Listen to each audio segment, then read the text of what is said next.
have an Eyewitness News exclusive, a travesty. A young boy thrown in jail as a 16-year-old high school sophomore. Now, more than 3 years later, this young man is free. Criminal charges completely dropped.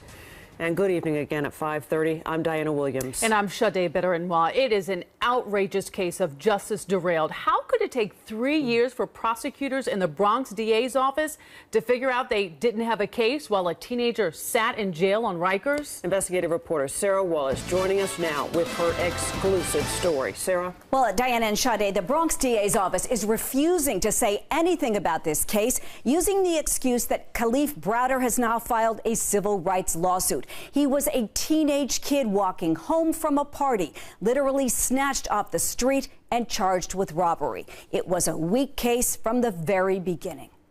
I spent 3 New Years in there, 4 of my birthdays. I spent a lot of holidays in there.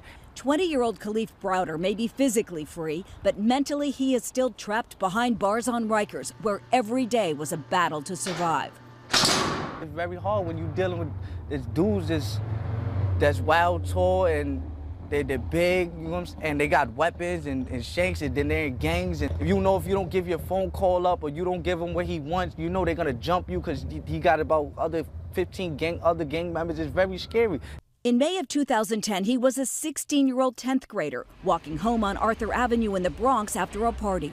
The guy comes out of nowhere and says I robbed him. And the next thing you know, they put in the cuffs, man. I don't even know this dude. And then I do 3 years, over 3 years, for something I didn't even do. Browder's family couldn't make the $10,000 bail on the robbery charges, and he had a legal aid attorney. Browder is now represented by a civil rights law firm. What was bad about this case? Pretty much everything. One witness identification from a stranger, no evidence, no property recovered. Months turned into years. He tried to commit suicide several times. It was just all boiling in my head to the point where I had to just grab my head, like I can't take it. He missed his sister's wedding, the birth of his nephew, and so many family events.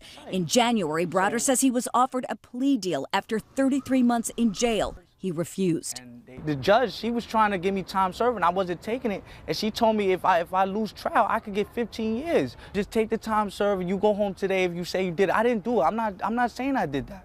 He went back to jail. In June, he was suddenly freed with no explanation. No apology, no nothing. They just said, "Oh, case dismissed. Don't worry about nothing." Like, what do you mean don't worry about nothing? I just took over 3 years of my life. He's now trying to make up for those 3 high school years he lost, taking courses to get his GED. I didn't get to go to prom, graduation, nothing. Those are the main years. I'm never going to get those years back. Never. Never.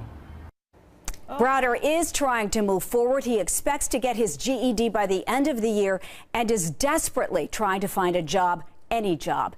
If you have a story you think we should investigate, call our tip line at 877-TIP-NEWS or email us at the.investigators@abc.com. You can also follow me on Twitter at Sarah Wallace TV. And if you're talking about or sharing this story, use the hashtag RikersTeen.